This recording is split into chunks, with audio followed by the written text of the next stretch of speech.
दोस्तों, आज के वीडियो में आप सुनेंगे इंग्लिश लिटरेचर के all time classic novel the adventures of Tom Sawyer का दूसरा और आखिरी भाग।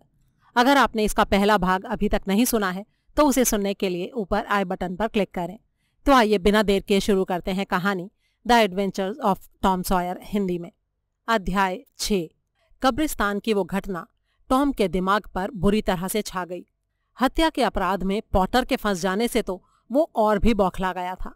उसकी बार बार इच्छा हो रही थी कि वो उस हत्या का भेद किसी से न कहने की अपनी प्रतिज्ञा को तोड़ दे, लेकिन इंजुन जॉय का डर उसे ऐसा करने से रोके हुए था। इन सारी बातों से उसका दिमाग इतना उत्तेजित हो गया था कि उसे अब रात में नींद भी नहीं आ रही थी, और अगर कभी आती भी थी तो सपने में वही घटना उसे नजर आने लगती थी और वो नींद में ही न जाने क्या क्या बड़बड़ाने लगता था। लेकिन इधर कई दिनों से ये घटना उसके ध्यान से उतर गई थी, क्योंकि उसके सामने एक दूसरी ही समस्या पैदा हो गई थी जो इस समस्या से भी बड़ी थी। और वो समस्या ये थी कि बेकी थैकर कई दिनों से स्कूल नहीं आ रही थी। टॉम कई दिनों तक तो अपने मन में जमे गर्व से संघर्ष करता रहा। वो कोशिश करता रहा कि बेकी को अपने दिमाग से पूरी तरह से निकाल दे, लेकिन ऐसा हो नहीं पाया। अनजाने में ही वो वक्त बेवक्त बेकी के घर की तरफ पहुंच जाता और वहीं पर चक्कर काटता रहता। उसे पता चला कि वो बीमार थी। अब टॉम के मन में ये बात आती कि अगर कहीं वो मर गई तो क्या होगा। उसके मन में एक टीस सी उठने लगी। अब डकैती और युद्ध की बातों में भी उसकी रुचि जाती रही। उसके जीवन में अब जैसे कोई भी रस रह ही नहीं गया था। उसने खेलना कूदना भी बंद कर दिया। टॉम की ये हालत देखकर पॉली आंटी बहुत ही चिंता में पड़ गईं। वो उसे तरह तरह की दवाइयां देने लगीं, लेकिन सब कुछ बेकार। टॉम पहले से और ज्यादा दुखी होता गया और निराशा उसे घेरती ही गई। आंटी हैरान थी। उनको किसी भी तरह के इलाज का असर होता नजर नहीं आ रहा था। टॉम स्कूल लगने से बहुत पहले ही वहां पहुंच जाता और स्कूल के फाटक पर खड़ा होकर शून्य नजरों से सड़क की ओर ताकता रहता। आखिरकार एक दिन इसी तरह इंतजार करते करते अचानक उसे बेकी नजर आई। वो खुशी से नाच उठा। बेकी का ध्यान अपनी तरफ खींचने के लिए वो तरह तरह की हरकतें करता रहा, लेकिन बेकी ने उसकी तरफ ध्यान नहीं दिया। टॉम उसके नजदीक पहुंच गया तो एक लड़के का हैट छीनकर उसने हवा में उछाल दिया। थोड़ी दूर पर गोल घेरा बनाकर बैठे कई लड़कों को इस तरह धक्का दिया कि सब इधर उधर जा गिरे और वो खुद बेकी के एकदम पास आ गिरा। लेकिन बेकी ने अपनी गर्दन ऊपर उठाकर अपना मुंह दूसरी तरफ घुमा लिया। और फिर टॉम ने सुना वो कह रही थी, हाँ, कुछ लोग सोचते हैं कि वो बड़े ही अक्लमंद हैं। ये सुनकर टॉम को बड़ा ही गहरा धक्का लगा। उसने मन ही मन अपने भविष्य के बारे में फैसला कर लिया। दुख और निराशा ने उसे बुरी तरह से घेर लिया था। उसे ऐसा लग रहा था जैसे पूरी दुनिया में कोई उसका अपना नहीं हो, किसी को उससे तनिक भी प्यार नहीं हो, और वो जैसे सबके लिए त्याग देने लायक हो गया हो। उसने तो हमेशा अच्छे काम ही किए थे, लेकिन दुनिया वाले उसे ऐसे करने देना नहीं चाहते थे। वो तो उससे छुटकारा पाना चाहते थे। तो ठीक है, जैसा वो लोग चाहते हैं अब वैसा ही होगा, चाहे उसका नतीजा कुछ भी हो। अब तो वो अपराधी बनकर ही दिखाएगा। अब इसके सिवा और चारा भी क्या था भला। तभी स्कूल की घंटी बजने लगी, जिसे सुनकर वो सिसक उठा। हाँ, अब घंटी की इस आवाज को वो कभी नहीं सुन पाएगा। उसी समय जॉय हार्पर भी वहां आ पहुंचा। आंखें पहुंचते हुए टॉम ने उससे कहा कि वो गांव के इस दुश्मनी भरे वातावरण को छोड़कर कहीं जा रहा है, और अंत में उसने जॉय से कहा कि वो अपने दोस्त को कभी कभी जरूर याद कर लिया करे। लेकिन अगले ही पल उसे पता चला कि जॉय भी विदा लेने के लिए ही टॉम के पास आया था। उसकी माँ ने उसे क्रीम पी जाने के अपराध में पीट दिया था, जबकि उसने क्रीम को हाथ तक नहीं लगाया था, और इसीलिए उसने फैसला कर लिया था कि वो घर छोड़कर कहीं चला जाएगा। अब ये दोनों एक ही रास्ते के यात्री थे। थोड़ी ही देर में दोनों में यह समझौता हो गया कि वो आखिरी सांस तक एक दूसरे का साथ नहीं छोड़ेंगे और भाई भाई की तरह साथ रहेंगे।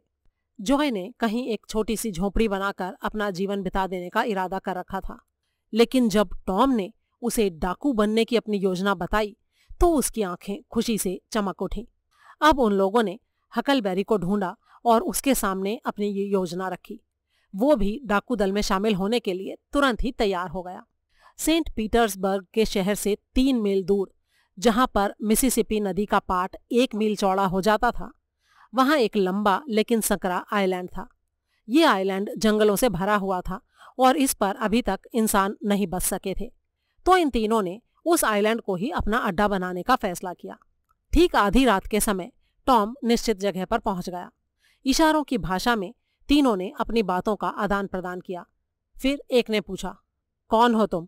दूसरे ने जवाब दिया, मैं टॉम सॉयर हूं, स्पेनी समुद्र का काला डाकू। तुम लोग भी अपने अपने नाम बताओ। मैं हूं खूनी हाथों वाला हकलबेरी फिन, और मैं हूं सागर का आतंक जो हार्पर। टॉम ने ये पदवियां अपनी एक प्रिय कहानी में से चुनी थी। ये तीनों नदी में नाव का काम देने वाला एक तख्ता खींच कर ले आए, जिसके ऊपर आग भी जल रही थी। नाविक अपने इस नाव नुमा तख्ते को छोड़कर अपने अपने घरों को चले गए थे, इसलिए इन लोगों को तख्ता चुराने में कोई कठिनाई नहीं हुई। उन्होंने उसे धार में छोड़ दिया और वो लहरों के सहारे चल पड़ा।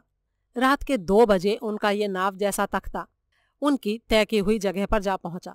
जैक्सन आइलैंड के रेतीले तट पर उसे लगाकर वो उतर गए। धीरे धीरे सामान को भी उतार लिया गया। तख्ते पर एक पुरानी बरसाती भी थी, जिसे उन लोगों ने झाड़ियों पर इस तरह डाल दिया कि ये एक टेंट जैसा बन गया। इस टेंट में उन्होंने अपना सारा माल असबाब रख दिया। उन लोगों का सोने का इरादा खुले आसमान के नीचे ही था, क्योंकि डाकू ऐसा ही करते हैं, और वे लोग डाकू बन चुके थे। फिर जंगल में आग जलाकर उन लोगों ने मांस वगैरह भून पकाकर खाया और फिर घास पर लेटकर बातें करने लगे। हकलबेरी आकाश की तरफ शून्य नजरों से ताकता हुआ बोला, गांव के और लड़के अगर हमको यहाँ देख लें तो क्या कहेंगे सोचो। टॉम ने जवाब दिया, वो तो यहाँ पहुंचने के लिए तड़प उठेंगे हकल, तड़प उठेंगे। हकल मुस्कुराते हुए बोला, मुझे भी ऐसा ही लगता है। जो भी हो, मेरे लिए तो ये जगह सबसे बढ़िया है। इससे ज्यादा अब जिंदगी में मैं और कुछ नहीं चाहता। टॉम ने मुस्कुराकर कहा, बिल्कुल सही कहा, और यही जीवन अब मेरे लिए भी एकदम सही है।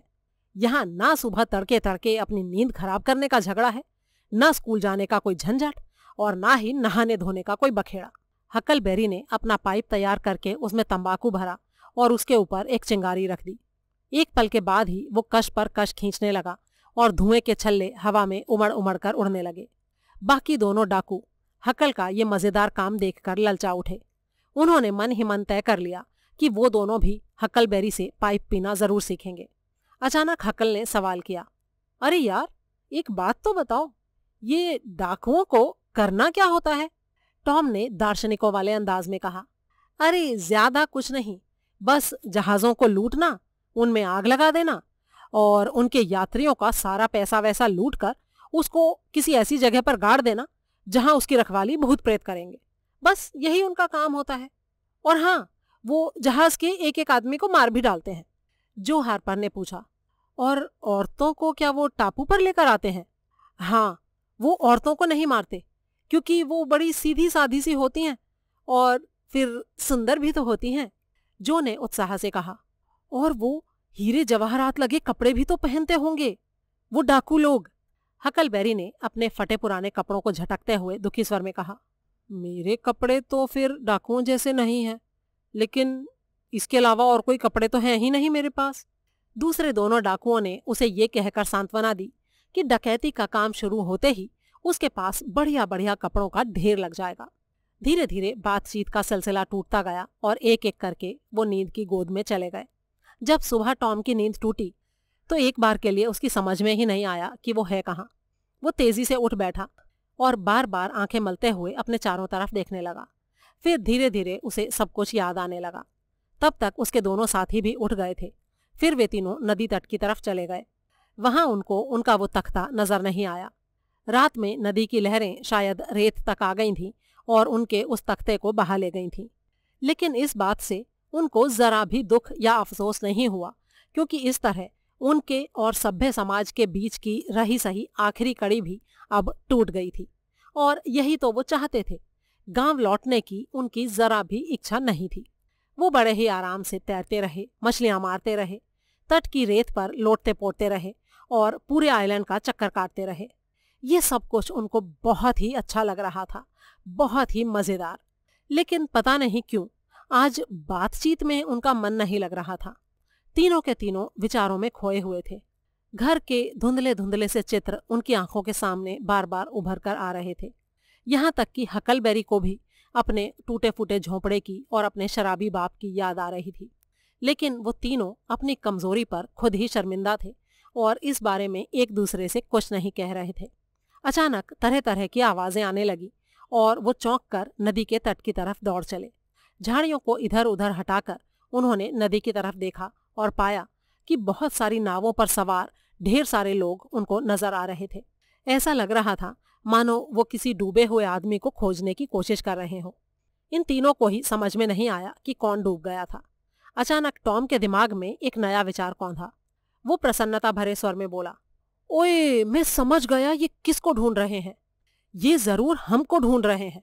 गांव वालों को ये लग रहा होगा कि हम लोग नदी में डूब गए हैं। इतना सुनते ही उन दोनों की आंखों में भी चमक आ गई। उनके सिर गर्व से ऊंचे हो गए। शाम होते होते नावें गांव की तरफ लौट गईं और तीनों महान डाकू अपने शिविर को लौट आए। आज वो बहुत ही खुश थे। उनको ऐसा लग रहा था जैसे उन्होंने बहुत बड़ा मैदान मार लिया हो।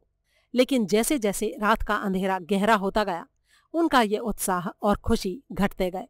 उन लोगों ने बातचीत करना बंद कर दिया और आग की लपटों पर नजर जमाए न जाने किन विचारों में खोए खोए से चुपचाप बैठे रहे। जो ने सभ्य समाज में बैठने की कोई बात शुरू की तो टॉम ने उसकी कमजोरी का मजाक उड़ाना शुरू कर दिया। हकलबेरी ने भी टॉम की हाँ में हाँ मिलाई।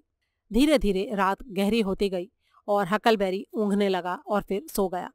उसके बाद जो भी सो गया। टॉम विचारों में खोया हुआ कोहनियों के बल लेटा हुआ था। अचानक उठकर उसने 2 अंजीर के पत्ते खोजे और उनके ऊपर एक कील से न जाने क्या लिखा। एक पत्ते को मोड़कर उसने अपनी जैकेट की जेब में डाल लिया और एक को जो के हैट में रखकर हैट को जो से थोड़ी दूरी पर रख दिया। हैट में उसने अपना खजाना भी रख दिया, जिसमें बहुत सारी बहुमूल्य चीजें थीं, जैसे चौक, रबर की गेंद, मछली फंसाने का कांटा वगैरह। चंद मिनटों बाद ही वो नदी में कूद पड़ा और तैरता हुआ गांव की तरफ चल दिया। किनारे पहुंचकर वो अपने घर की तरफ चल पड़ा। घर पहुंचा तो बैठक के कमरे में रोशनी हो रही थी। उसने खिड़की से झांक कर देखा। उसकी आंटी, सिड, मैरी और जो हार्पर की माँ बैठे हुए बात कर रहे थे। टॉम दरवाजे के पास गया और धीरे धीरे उसे खोलने लगा। कई बार दरवाजे की चर मर की आवाज हुई, लेकिन किसी ने ध्यान नहीं दिया।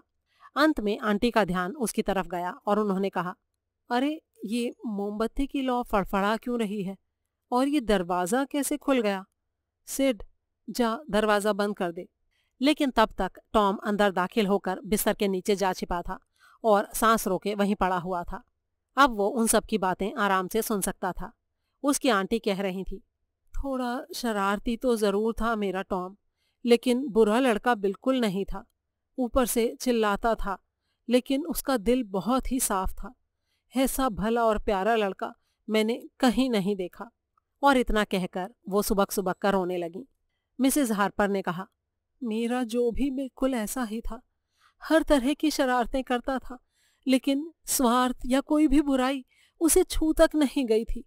मैंने उसे क्रीम खाने के लिए पीट दिया और मुझे ये याद ही नहीं आया कि क्रीम तो खराब हो जाने के कारण मैंने खुद ही फेंक दी थी। ओह, अब मैं उसे कभी नहीं देख सकूंगी, कभी नहीं। और इतना कहकर मिसेस हार्पर बुरी तरह से सिसकने लगी। सिड ने कहा, मेरे ख्याल से टॉम जहां भी होगा मजे में होगा। अगर ऐसा नहीं होता तो।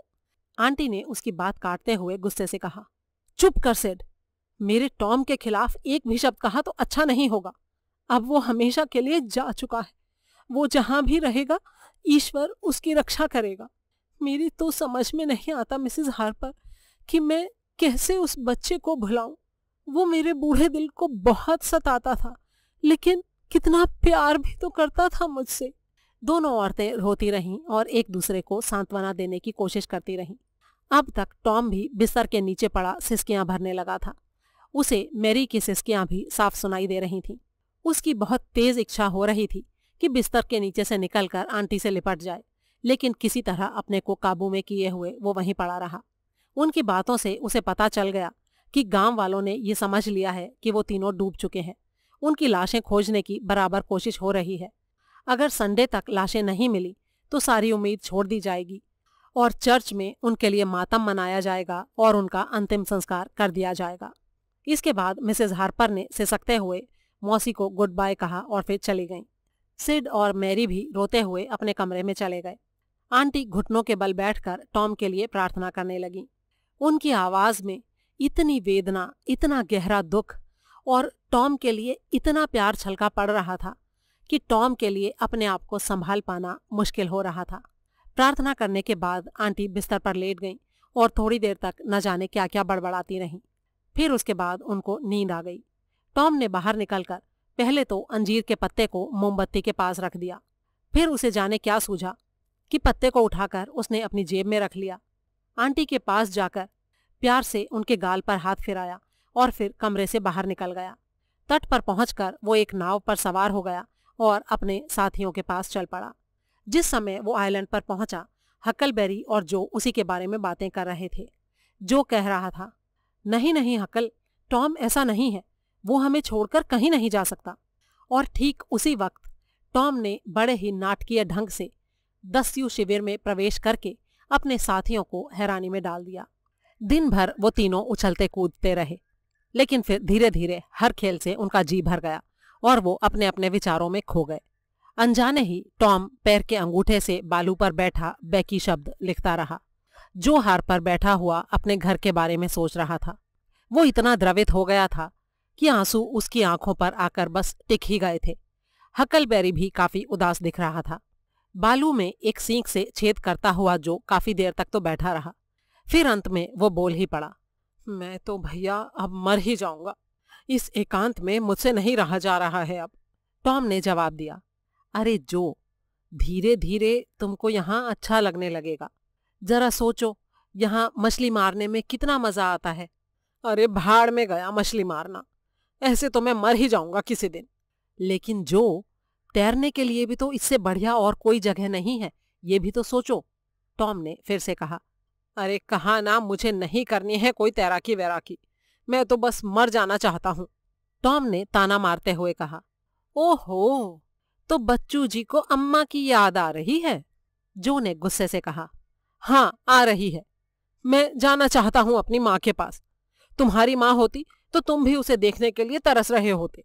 तो ठीक है, ऐसा करते हैं हकलबेरी, हम इस रोने वाले बच्चे को घर चला जाने देंगे और हम दोनों तो यहीं पर रहेंगे। टॉम ने हकलबेरी फिन से कहा। हकल ने बड़े ही अनमने भाव से हाँ कह दिया। जो ने कहा, इस जीवन में अब मैं तुमसे कभी बात नहीं करूंगा। और फिर वो उठकर अपने कपड़े पहनने लगा। अबे तेरी परवाही किसे है, जा, कल का जाता आज चला जा, टॉम ने लापरवाही दिखाते हुए कहा। इतने में हकलबेरी भी बोल उठा, मुझे भी घर जाना है टॉम। और इतना कहकर वो भी अपने कपड़े उठाने लगा। टॉम पहले की तरह ही अकड़ा हुआ बैठा रहा, लेकिन जब वो दोनों वाकई काफी दूर निकल गए तो उसे उनको रोकना ही पड़ा। अब उसने अपने आखिरी अस्त्र के रूप में अपनी नई योजना बताई, जिसको सुनकर जो और हकल उसके साथ रुके रहने को फिर से तैयार हो गए। उधर दूसरी तरफ गांव में बड़ी ही उदासी छाई हुई थी। गांव के उन तीनों बच्चों का अभी तक भी कोई पता नहीं लग सका था, इसीलिए मातम की तैयारियां शुरू हो चुकी थी। पूरे गांव में जैसे सन्नाटा सा छाया हुआ था। बैकी दोपहर तक उन सारी जगहों पर घूमती रही जहां कभी उसने टॉम के साथ बातें की थी, उसके साथ खेली कूदी थी। उसने टॉम के साथ जो व्यवहार किया था उसे याद कर करके उसे बहुत ही दुख हो रहा था और वो बार बार सिसक पड़ती थी। रविवार को सुबह संडे स्कूल का टाइम खत्म होने पर चर्च का घंटा असाधारण रूप से बजने लगा। गांव के लोग चर्च में इकट्ठे होने लगे। देखते ही देखते चर्च का हॉल ठसाठस भर गया। सबसे अंत में पॉली आंटी सिड और मैरी के साथ आईं। उनके पीछे पीछे जो हार्पर का परिवार भी आ गया। दोनों परिवारों के लोग एकदम काले मातमी कपड़े पहने हुए थे। पूरे माहौल में एक सन्नाटा छाया हुआ था, जिसमें बीच बीच में लोगों की सिसकियां गूंज जाती थीं। अंत में पादरी ने उठकर अपने दोनों हाथ फैलाकर तीनों मृत बच्चों की आत्मा की शांति के लिए प्रार्थना की। फिर बाइबल का एक करुण पद गाया गया। इसके बाद पादरी ने तीनों मरे हुए बच्चों के तारीफ भरे चित्र खींचने शुरू किए। उसने उनके जीवन की कुछ ऐसी करुण घटनाओं की भी चर्चा की जिससे उन बच्चों के हृदय की विशालता का परिचय मिलता था। पादरी का ये भाषण लगातार पहले से ज्यादा करुण होता गया और अंत में तो वहां मौजूद सभी लोग सिसकियां भरने लगे। पादरी खुद भी रोने लगे थे। तभी बरामदे में कुछ आवाज हुई और फिर चर्च का दरवाजा धीरे धीरे खुल गया। पादरी ने अपनी आंख से रुमाल हटाकर दरवाजे की तरफ देखा। धीरे धीरे हॉल में मौजूद सारे लोगों की नजरें भी उधर ही घूम गईं और ये देखकर सब लोगों के मुंह आश्चर्य से खुले के खुले रह गए जब उन्होंने देखा कि तीनों बच्चे उनके सामने मौजूद थे। पहले टॉम ने, फिर जो हार्पर ने और फिर हकलबेरी ने हॉल में प्रवेश किया। पॉली आंटी, मैरी और हार्पर परिवार ने लपक कर टॉम और जो को सीने से लगा लिया और उनके ऊपर चुंबनों की बौछार करने लगे। हकल उलझन में पड़ा खड़ा रहा। वो समझ नहीं पा रहा था कि क्या करे। तभी टॉम ने कहा, आंटी, ये बात तो अच्छी नहीं है ना? हकल को देखकर भी तो किसी न किसी को खुश होना चाहिए। हाँ हाँ टॉम, इसे देखकर भी मुझे बड़ी खुशी हो रही है, बेचारा बिना माँ का बच्चा। लेकिन पॉली आंटी की ममता भरी नजरों ने हकलबेरी को और भी ज्यादा बेचैन बना दिया। टॉम एक ही पल में पूरे गांव भर के बच्चों के लिए ईर्ष्या का पात्र बन गया था और खुद टॉम का दिल गर्व से भर उठा था। तो इसका मतलब ये भी टॉम की ही योजना थी जिसके बल पर उस दिन उसने अपने डाकू साथियों को आइलैंड पर रोका था। अध्याय 7। टॉम के वापस आ जाने से बेकी भी काफी खुश थी। उसने उससे समझौता कर लेने का निश्चय कर रखा था, लेकिन टॉम के मन में तो कुछ और ही था। उसने बेकी से दूर ही रहने की सोच रखी थी, इसीलिए उसके लाख कोशिशें करने पर भी टॉम ने बेकी की तरफ कोई ध्यान नहीं दिया। उसके बावजूद भी बेकी उसे अपनी तरफ आकर्षित करने की लगातार कोशिशें करती रही। लेकिन जब टॉम ने एमी लॉरेंस के साथ घूमना शुरू कर दिया तो बेकी के आत्मसम्मान को बड़ा ही गहरा धक्का लगा। उसने भी एल्फ्रेड टेम्पल को पकड़ा और टॉम को दिखा दिखाकर उसके साथ तस्वीरों की एक किताब देखने लगी। टॉम ईर्ष्या से जल उठा। अब उसके लिए एमी लॉरेंस का साथ जैसे बोझ बन गया। उससे पीछा छुड़ाने की गरज से वो दोपहर में घर चला गया। उसके जाते ही बेकी को भी एल्फ्रेड से चिढ़ होने लगी और अंत में तो वो चिल्लासी पड़ी, अरे चले जाओ एल्फ्रेड, चले जाओ, मुझे अकेले ही रहने दो, मैं तुमसे घृणा करती हूँ। एल्फ्रेड पहले तो चौंका, लेकिन कुछ ही देर में सारा मामला समझ गया। उसके मन में टॉम के लिए एक गहरी नफरत पैदा हुई और मजे की बात ये कि हाथ ही उसे बदला लेने का मौका भी मिल गया। उसने टॉम की कॉपी पर स्याही उंडेल दी। बेकी ने सब कुछ देखा। एक बार तो उसकी इच्छा हुई कि टॉम को बता दे, लेकिन फिर उसने अपने आप को रोक लिया। उसने सोचा, टॉम को मार पड़ेगी तो मजा आएगा, बच्चू बहुत ही अकड़ता है। लेकिन वो बेचारी नहीं जानती थी कि वो खुद ही परेशानी में फंसने जा रही थी। उन लोगों के एक मास्टर थे, मास्टर डॉबिन्स। क्लास के बीच न जाने कौन सी किताब वो अपने डेस्क से निकालकर रोज पढ़ा करते थे। आज तक किसी ने भी उस किताब को देखा नहीं था। आज बेकी को मौका मिल गया। जल्दी से डेस्क खोलकर वो किताब निकालकर उलटने पुलटने लगी। तभी टॉम भी वहां आ गया और वो भी टीचर की किताब को देखने का लोभ रोक नहीं पाया। वो भी बेकी के पीछे जाकर झांक कर उस किताब को देखने की कोशिश करने लगा। उसे देखकर बेकी ने झटके से किताब को बंद करने की कोशिश की और टॉम ने उसके हाथ से किताब को छीनने की। इसी छीना झपटी में उसका एक पेज बुरी तरह से फट गया। बेकी सुबक सुबक कर रोने लगी। वो जानती थी कि अब उसे निश्चित तौर पर मार खानी पड़ेगी। उसने टॉम को काफी बुरा भला भी कहा। थोड़ी ही देर में क्लास लगी और मास्टर साहब ने कुछ ही देर में टॉम की कॉपी पर गिरी स्याही देख ली। टॉम की खूब पिटाई हुई। बेकी ये महसूस करने की कोशिश करती रही कि उसे टॉम को मार पड़ने से खुशी हो रही है, लेकिन असल में उसे खुशी नहीं हो रही थी। मार खाकर टॉम चुपचाप अपनी सीट पर जाकर बैठ गया। इसके बाद का 1 घंटा तो खैरियत से बीत गया, लेकिन अंत में मास्टर ने अपनी डेस्क में से वो किताब निकाल ही ली। बेकी का चेहरा सफेद पड़ गया। टॉम बेकी की तरफ गौर से देख रहा था। मास्टर ने थोड़ी देर तक किताब उल्टी पुल्टी और फिर उनकी नजर फटे हुए पेज पर पड़ी। उनका चेहरा गुस्से से लाल हो गया। उन्होंने कहा, किसने फाड़ी है ये किताब?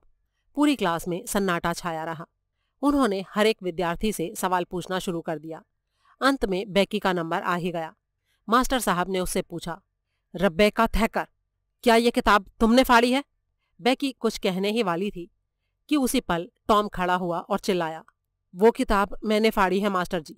पूरी क्लास टॉम को हैरानी से ताक रही थी। टॉम की बहुत बुरी तरह से पिटाई हुई, लेकिन फिर भी वो खुश था। जब उस दिन रात को वो सोने गया तो उसका दिलो दिमाग एल्फ्रेड टेम्पल को मजा चखाने की योजना बना रहा था, क्योंकि बेकी इतनी शर्मिंदा हुई थी और उसे अपने किए पर इतना पछतावा था कि उसने टॉम से सारी बातें कह डाली थी। टॉम की आंखों में नींद भरी हुई थी और उसके कानों में बेकी के कहे ये शब्द मिठास घोल रहे थे। टॉम, तुम कितने अच्छे हो, कितने प्यारे। अध्याय 8। स्कूल में छुट्टियां हो जाने के कारण इधर गांव का जीवन थोड़ा सा बोरिंग हो गया था। लेकिन उस दिन जब पॉटर का मुकदमा शुरू हुआ तो पूरे माहौल में फिर से एक उत्तेजना छा गई। टॉम दोनों दिनों तक अदालत का चक्कर काटता रहा और मुकदमे की कार्रवाई को सुनने की कोशिश करता रहा।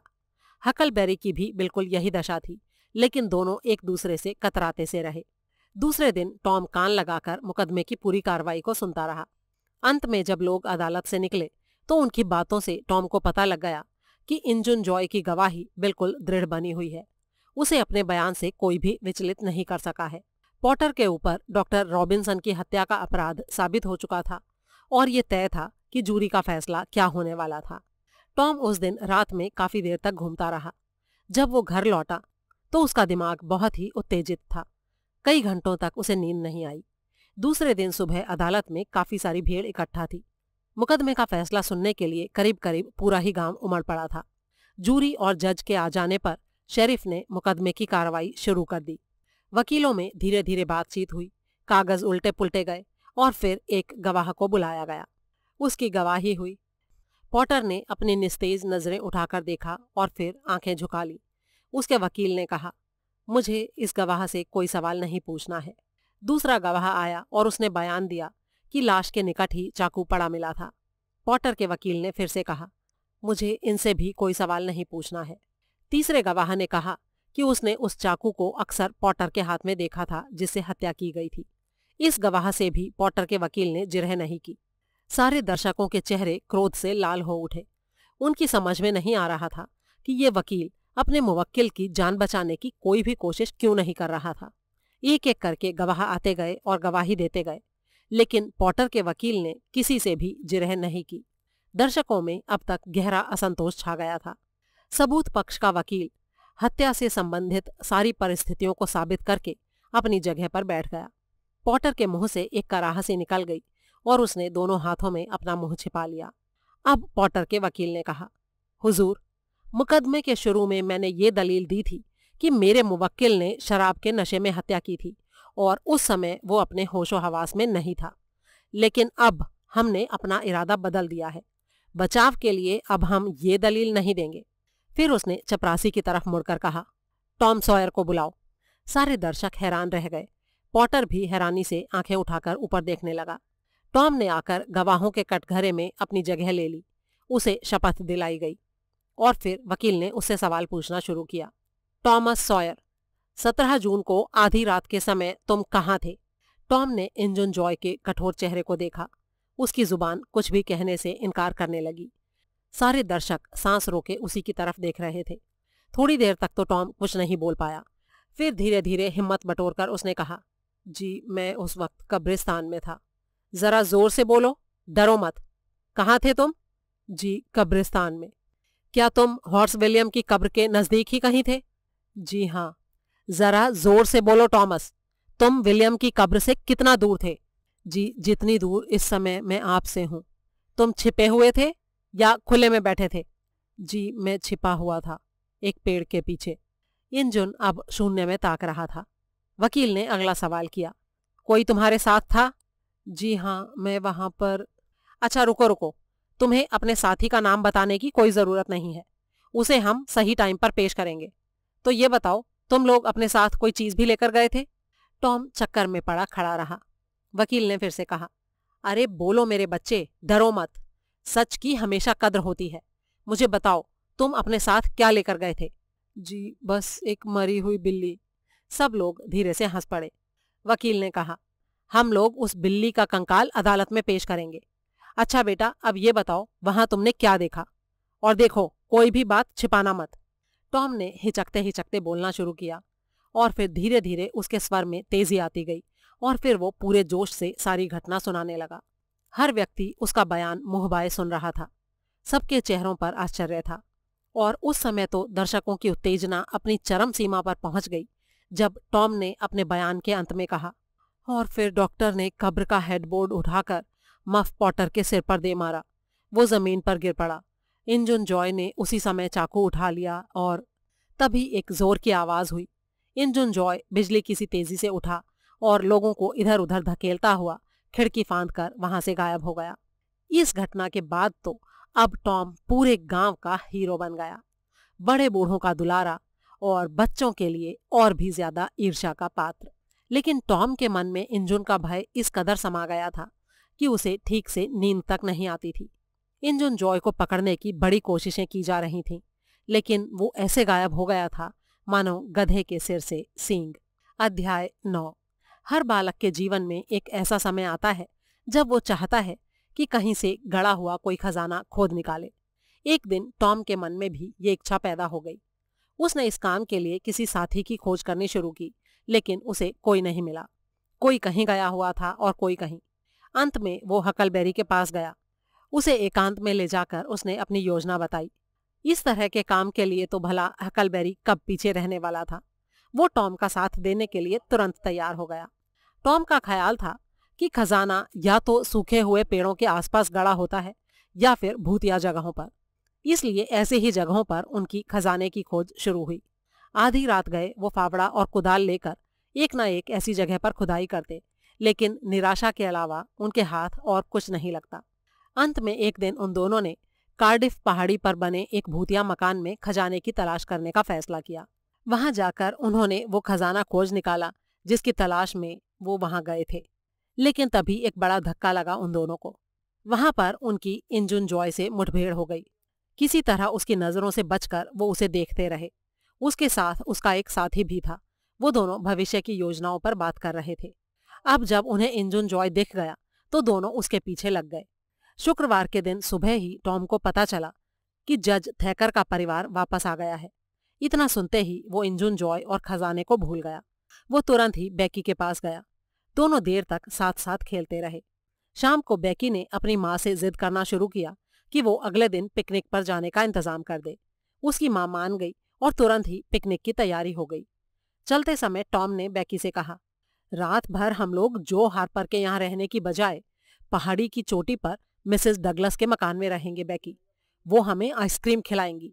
वो बहुत ही बढ़िया आइसक्रीम बनाती हैं और हमें देखकर वो इतनी खुश होंगी कि। लेकिन माँ क्या कहेगी टॉम? अरे माँ को कभी पता ही नहीं चलेगा ना बेकी। ये तो अच्छी बात नहीं होगी ना टॉम। अरे क्या फालतू की बातें कर रही हो तुम। तुम्हारी माँ तो बस इतना ही चाहती है ना कि तुम सुरक्षित रहो, और अगर तुम उनसे पूछती तो वो पक्के तौर पर तुम्हें मिसेस डगलस के यहाँ रहने की इजाजत दे देती। अब हारकर बेकी को टॉम की बात माननी पड़ी। कस्बे से 3 मील दूर एक जंगली जगह पर उनकी नावें जा लगीं। सारी पार्टी नीचे उतर पड़ी। तट पर तरह तरह के खेलकूद शुरू हो गए। बच्चों की खिलखिलाहट और शोरगुल से जंगल और पहाड़ियां जैसे गूंज उठे। थक जाने पर सबने कैंप में लौटकर खाना खाया। भोजन खत्म होते होते किसी ने कहा, गुफा में कौन कौन चलेगा? अब इस बात से भला किसको इनकार हो सकता था। इसीलिए ढेर सारी मोमबत्तियां लेकर वे लोग चल पड़े पहाड़ी के ऊपर बनी मैकडॉगल गुफा की तरफ। गुफा के फाटक पर पहुंचकर मोमबत्तियां जला दी गईं और 2-2, 4-4 की टोलियों में सारी पार्टी गुफा के अंदर चल पड़ी। थोड़ी दूर पर ही गुफा कई शाखाओं में बंट गई। लोगों का कहना था कि ये गुफा ऐसी थी कि उसमें आदमी रात दिन घूमता ही रह जाए और उसका कहीं अंत नहीं मिलेगा। गुफा में थोड़ी दूर तक का ही रास्ता लोगों को पता था, इसलिए ये पार्टी थोड़ी दूर तक ही गुफा के अंदर घूमती रही। काफी देर बाद जब वो गुफा के अंदर से निकले तो रात हो चली थी, इसीलिए सब लोग तेजी से नावों की तरफ चल पड़े। हकलबेरी उस दिन टॉम से भेंट न होने पर भी इंजुन जॉय के पीछे लगा रहा था। उसका पीछा करते करते वो पर्वत पर पहुंच गया। ये एक बड़ी ही घोर जंगली जगह थी। वहां पहुंचकर उसे इंजुन और उसके साथी की बातों से पता चला कि वो मिसेस डगलस की हत्या करने के इरादे से वहां गए थे, जो एक सीधी साधी विधवा थीं। हकलबेरी बुरी तरह से घबरा गया और पास ही बूढ़े दादा वेल्चमैन के यहाँ दौड़ कर गया। उसने उनको सारी बात बता दी। दादा वेल्चमैन अपने 2 नौजवान लड़कों के साथ बंदूक लेकर चल पड़े। उन्होंने इंजुन और उसके साथी को मार गिराने की कोशिश की, लेकिन निशाना चूक गया और वो भाग निकला। इस घटना से हकलबेरी को इतना मानसिक सदमा पहुंचा कि वो बुरी तरह से बीमार पड़ गया और मिसेस डगलस बड़े ही मनोयोग से उसकी देखभाल करती रहीं। अध्याय 10। रविवार को थैकर परिवार और पॉली आंटी को पता चला कि बेकी और टॉम का कहीं अता पता नहीं है। उनके मन में तरह तरह की चिंताएं होने लगीं। उन्होंने तुरंत अनुमान लगा लिया कि शायद टॉम और बेकी उस रहस्यमयी गुफा में ही खो गए हैं और पिकनिक पार्टी के साथ वापस नहीं लौटे हैं। मिसेस थैकर तो जोर जोर से रोने लगी। तुरंत ही मशालों के साथ एक दल को खोज करने के लिए भेजा गया। जज थैकर खुद उन गुफाओं में अपनी बेटी और टॉम को खोजने गए। गुफा में एक जगह पर मोमबत्ती के धुएं से बेकी और टॉम लिखा हुआ मिला। बेकी के बालों का एक रिबन भी उन लोगों को एक जगह पर पड़ा मिला। जब मिसेस थैकर ने वो रिबन देखा तो वो और भी बुरी तरह से रोने लगीं। उन्होंने निश्चित तौर पर समझ लिया कि उनकी बेटी हमेशा के लिए उनसे छिन गई है। लेकिन जज थैकर बराबर उन दोनों की खोज करने में लगे रहे। उस दिन जब टॉम और बेकी गुफा में घुसे थे तो बातें करते हुए वो अनजाने में ही एक तरफ चले गए थे। चलते चलते वो एक ऐसी जगह पर पहुंच गए थे जहां एक झरना बह रहा था। पास ही दो दीवारों के बीच एक सीढ़ी सी बनी हुई थी। उसे देखते ही टॉम के मन में नई नई खोज करने की उसकी प्रवृत्ति फिर से जाग उठी। बेकी भी उसका साथ देने को तैयार हो गई। इसलिए वहीं मोमबत्ती के धुएं से वो निशान बनाकर दोनों हाथ में हाथ पकड़े नई नई चीजों की खोज करने के लिए आगे चल दिए। उनके सामने एक के बाद एक दूसरा रास्ता खुलता गया। गुफाओं का जैसे कहीं अंत ही नहीं था। काफी देर हो जाने के बाद अब दोनों को घबराहट होने लगी। बेकी ने कहा, बहुत देर से अपने साथियों की आवाज नहीं सुनाई दी हमें टॉम। चलो वापस चलते हैं। तुम रास्ता तो ढूंढ लोगे ना? हाँ, ढूंढ तो लूंगा बेकी, लेकिन इस तरफ तो चमगादड़ हैं। कहीं इन चमगादड़ों ने मोमबत्तियां बुझा दी तो फिर अंधेरे में हमें मुश्किल होगी। चलो हम दूसरी तरफ से वापस चलने की कोशिश करते हैं। हम खो तो नहीं जाएंगे ना टॉम? अरे नहीं बेकी, चिंता मत करो। और फिर वो एक गलियारे जैसी गुफा में चलने लगे। काफी देर तक चलते रहने के बाद भी उनको रास्ता नहीं मिला। टॉम एक जगह खड़ा हो गया और जोर से चिल्लाया। उसकी आवाज भयानक शोर करती हुई पूरी गुफाओं में गूंजने लगी। बेकी ने कहा, अब और मत चिल्लाना, मुझे डर लग रहा है। उन्होंने फिर से रास्ता ढूंढने की कोशिश की, लेकिन सब बेकार। बेकी ने घबराकर कहा, ओ टॉम, हम तो खो गए हैं। अब हम इस जगह से कभी बाहर नहीं निकल पाएंगे। और फिर वो जमीन पर बैठकर जोर जोर से रोने लगी। टॉम घबरा गया। उसे लगा कि कहीं बेकी रो रो कर मर ही ना जाए। टॉम ने उसके पास बैठकर उसे सांत्वना दी और उसे चुप कराया। फिर दोनों एक दूसरे का हाथ पकड़कर फिर से चलने लगे। टॉम ने बेकी की मोमबत्ती बुझा दी और सिर्फ एक जलती हुई मोमबत्ती लेकर चलने लगा। अंत में बेकी थक कर एक जगह बैठ गई। वो टॉम से घर के बारे में, दोस्तों के बारे में और गांव के बारे में बातें करती रही। अचानक उसने कहा, मुझे बहुत भूख लगी है टॉम। टॉम की जेब में एक केक था जो उसने निकालकर बेकी को थमा दिया। बेकी के मुरझाए होठों पर मुस्कुराहट फैल गई। वो धीरे से बोली, ये हमारी शादी का केक है ना टॉम? दोनों अपने अपने विचारों में खोए हुए धीरे धीरे केक खाते रहे। फिर बेकी ने कहा, वो लोग हमें ढूंढने यहाँ आएंगे ना? उन्हें कब पता चलेगा कि हम खो गए हैं? जब नावें किनारे पर लगेंगी बेकी, तब। इसी तरह न जाने कितना समय बीत गया। एकाएक उन्हें हल्की हल्की सी आवाजें सुनाई दी। उनके मन में थोड़ी आशा जगी, लेकिन उसके बाद आवाजें आनी बंद हो गईं। वो एक पानी के स्रोत के निकट जा बैठे। बेकी ने फिर से रोना शुरू कर दिया। टॉम वहां से बाहर निकलने की कोई तरकीब सोच रहा था। काफी देर सोचने के बाद उसे एक तरकीब सूझी। उसे पास ही कई रास्ते नजर आ रहे थे। उसने जेब से पतंग की डोरी निकालकर उसको एक जगह पर बांध दिया और बेकी को साथ लेकर एक तरफ चलने लगा। लेकिन उनको रास्ते में एक गधा खड़ा दिखा और उनको लौटकर फिर से उस जल स्रोत के निकट ही बैठ जाना पड़ा। टॉम ने एक बार फिर से कोशिश की, लेकिन वो थोड़ी ही दूर गया होगा कि एक आदमी एक कोने से हाथ में मोमबत्ती लिए हुए निकला। उसे देखते ही टॉम डर से कांपने लगा। ये इंजुन जॉय था। टॉम अपनी पुरानी जगह पर फिर से लौट आया। अब तक उनकी मोमबत्ती भी खत्म हो चुकी थी और वो दोनों गहरे अंधेरे में बैठे हुए थे। टॉम ने बेकी से फिर से चलने के लिए कहा, लेकिन उसने इनकार कर दिया। उसने कहा कि वो जहां है वहीं बैठी बैठी मर जाएगी। टॉम जिधर जाना चाहता हो वो चला जाए, वो उसका इंतजार करती रहेगी। इसके साथ ही उसने टॉम से ये भी वादा करा लिया कि वो बेकी की मौत के समय उसके पास मौजूद रहेगा और जब तक उसके प्राण पूरी तरह से निकल नहीं जाते तब तक उसका हाथ अपने हाथों में लेकर ही बैठा रहेगा। टॉम ने उसे दिलासा देते हुए उसका कंधा थपथपाया और फिर पतंग की डोर के सहारे फिर से रास्ता ढूंढने चल पड़ा। उधर सेंट पीटर्सबर्ग में बड़ी उदासी छाई हुई थी। खोज अभी भी जारी थी। लेकिन लोग टॉम और बेकी के वापस आने की उम्मीद करीब करीब छोड़ चुके थे। मिसेस थैकर और पॉली आंटी का रोते रोते बुरा हाल हो गया था। ये मंगलवार की आधी रात के समय की बात है। अचानक सारे गांव में शोर मच गया। जो जिस हालत में था घर से वैसे ही निकल आया। लोग चिल्ला रहे थे, देखो वो लोग मिल गए, वो लोग मिल गए। पूरे गांव में रोशनी हो गई। उस रात फिर कोई सो नहीं सका। पॉली आंटी की खुशी का ठिकाना नहीं था। मिसेस थैकर भी बहुत खुश थीं, लेकिन उनको गुफा से अपने पति के लौटने का इंतजार था। उन्होंने अपने पति के पास एक संदेशवाहक को भेज दिया। टॉम एक सोफे पर लेटे लेटे अपने विचित्र अनुभवों को सारे श्रोताओं को सुनाता रहा। उसने बताया कि कैसे कई रास्तों पर पतंग की डोर के सहारे जाने के बाद एक रास्ते पर उसे दिन की हल्की सी रोशनी दिखाई दी।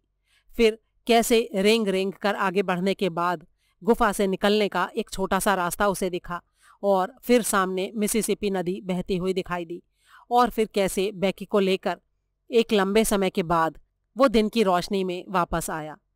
टॉम और बेकी कई दिनों तक बिस्तर पर ही पड़े रहे। उनके लिए उठना बैठना भी मुश्किल हो रहा था। टॉम को हकलबेरी के बीमार होने के बारे में भी पता चला, लेकिन वो उससे मिल नहीं पाया, क्योंकि हकलबेरी की हालत ऐसी नहीं थी कि उससे किसी तरह की उत्तेजना भरी बात की जा सके। मिसेस डगलस बराबर उसकी देखभाल कर रही थीं। अध्याय 11। उस दिन जब जज थैकर ने बताया कि उन्होंने गुफा के दरवाजे पर एक लोहे का दरवाजा लगवा दिया है, तो टॉम का चेहरा फक हो गया। जल्दी से पानी पिलाने के बाद उसका मन थोड़ा शांत हुआ। जज ने उससे पूछा, तुम इस बात से इतने परेशान क्यों हो गए हो बेटा? वो इसलिए सर कि इंजुन जॉय उसी गुफा में है। मिनटों में ही ये खबर पूरे कस्बे में फैल गई। ढेर के ढेर आदमी मैकडॉगल गुफा की तरफ चल पड़े। टॉम भी जज थैकर के साथ उधर ही चल दिया। गुफा का दरवाजा खोला गया और सामने दरवाजे पर ही इंजुन का मृत शरीर पड़ा हुआ था। उसका चेहरा दरवाजे की तरफ था, जैसे मरते हुए भी वो बाहर की रोशनी देखने की कोशिश कर रहा हो। इंजुन का चाकू उसके नजदीक ही पड़ा था। उसका फल टूटकर 2 हिस्सों में बट गया था।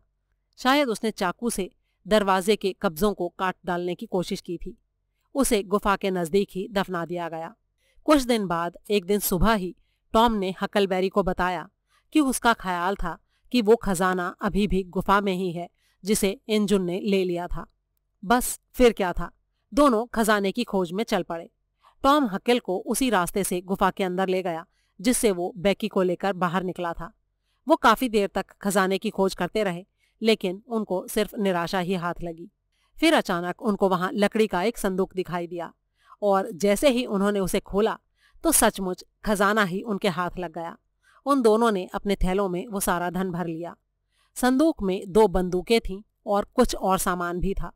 हकल ने वो सब भी ले चलने को कहा, लेकिन टॉम ने उसे ये कहकर रोक दिया कि जब भविष्य में वो लोग डाकू बनेंगे तो ये बंदूकें तब उनके काम आएंगी और वो इस गुफा को ही अपना अड्डा बनाएंगे।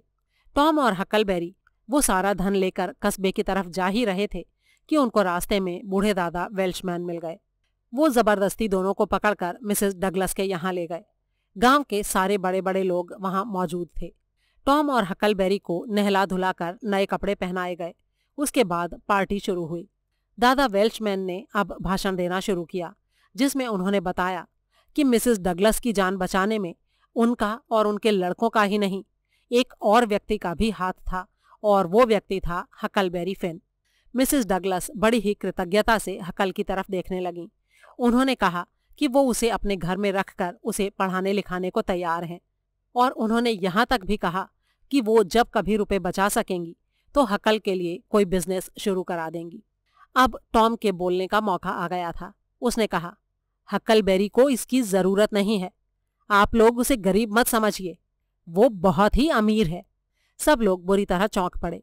किसी को टॉम की बात पर विश्वास नहीं हुआ, और तब टॉम ने कहा, आप लोगों को मेरी बात पर हंसी आ रही है ना, लेकिन मैं आपको दिखा सकता हूं कि हकलबेरी वाकई बहुत अमीर है। फिर वो दरवाजे की तरफ दौड़कर गया और अपने झोले को घसीटते हुए लाकर उसने सोने के ढेर सारे सिक्के उन लोगों के सामने उंडेल दिए। ये देखिए, मैंने कहा था ना आपसे, इसमें से आधा पैसा हकल का है और आधा मेरा है। सारे लोग हैरानी से आंखें फाड़े उनको देखते ही रह गए। बहुत सारे लोगों ने तो कभी इतने सारे सिक्के एक साथ देखे ही नहीं थे। सिक्कों को गिना गया। ये कुल मिलाकर $12,000 थे। मिसेस डगलस ने हकल के रुपयों को 6% ब्याज पर उधार दिलवा दिया और पॉली आंटी के अनुरोध पर जज थैकर ने टॉम के पैसे का भी इसी तरह से उपयोग करवा दिया। इस तरह दोनों को $1 प्रति सप्ताह की आमदनी होने लगी। जज थैकर टॉम की तारीफ करते थकते नहीं थे। उनका कहना था कि अगर टॉम की जगह पर कोई और साधारण लड़का होता तो उनकी बेटी को कभी भी गुफा से बाहर निकालकर नहीं ला पाता। वो चाहते थे कि टॉम एक बड़ा वकील या सेनानी बने। हकलबेरी को भी मिसेस डगलस एक महान व्यक्ति बनाना चाहती थी। उसे अब साफ सुथरा रहना पड़ता था, छुरी कांटे से खाना खाना पड़ता था और साथ में पढ़ाई लिखाई भी करनी पड़ती थी। हकलबेरी के लिए ये सब कुछ एक सहन न करने लायक बंधन एक बड़ा ही भयंकर बोझ बनता गया। 3 हफ्ते तक तो वो जैसे तैसे ये सारे कष्ट उठाता रहा। फिर एक दिन मिसेस डगलस के यहाँ से गायब हो गया। मिसेस डगलस ने उसकी बहुत खोज करवाई, लेकिन उसका कहीं पता नहीं चला। फिर टॉम भी उसे ढूंढने निकला और उसने आखिर उसे खोज ही निकाला। पुराने बूचड़खाने के पीछे एक गंदी सी छायादार जगह में हकलबेरी पड़ा सो रहा था। चुरा कर लाई गई चीजें रखकर वो वहां सो गया था। उसके कपड़े फटे पुराने थे, बाल बिखरे हुए थे, पूरे बदन पर धूल और मिट्टी लिपटी हुई थी, लेकिन उसके चेहरे पर अपार शांति और गहरा संतोष झलक रहा था। हकल को जगाकर टॉम ने उससे मिसेस डगलस के यहाँ से भागने का कारण पूछा। हकलबेरी ने कहा, वहां के बारे में बात न करो भैया, वो जीवन मेरे लिए नहीं है। मैंने बहुत कोशिश की कि अपने आप को उस जीवन के हिसाब से ढाल लूं, लेकिन मुझसे वो नहीं हो पाया। मेरे लिए तो बस यही ठीक है। टॉम ने उससे कहा कि अमीर हो जाने के बाद भी वो अपना डाकू दल जरूर बनाएगा और हकलबेरी को भी अपने दल में जरूर शामिल करेगा, लेकिन अगर वो मिसेस डगलस के घर से इस तरह भागा रहेगा तो लोग यही कहेंगे ना कि महान टॉम सॉयर के डाकुओं के दल में बड़े ही चरित्रहीन और गिरे हुए लोग हैं। और इसीलिए अगर हकलबेरी को टॉम सॉयर के महान डाकुओं के दल में शामिल होना है तो उसे मिसेस डगलस के यहाँ लौटकर जाना ही पड़ेगा। टॉम की ये बात सुनकर हकल ने थोड़ी देर सोचा, फिर एक ठंडी सांस भरते हुए बोला, ठीक है, मैं वहां वापस चला जाता हूँ। वहां के सारे बंधनों और तकलीफों को भी मैं बर्दाश्त कर लूंगा, सारे कष्ट सह लूंगा, लेकिन मुझसे ये वादा करो टॉम कि जब भी तुम अपना डाकुओं का दल बनाओगे तो मुझे उसमें जरूर शामिल करोगे। दोस्तों, ये कहानी आपको कैसी लगी इसके बारे में अपनी राय शेयर करना बिल्कुल ना भूलें। जल्दी ही एक और कहानी के साथ आपके साथ फिर मुलाकात होगी। तब तक के लिए अलविदा।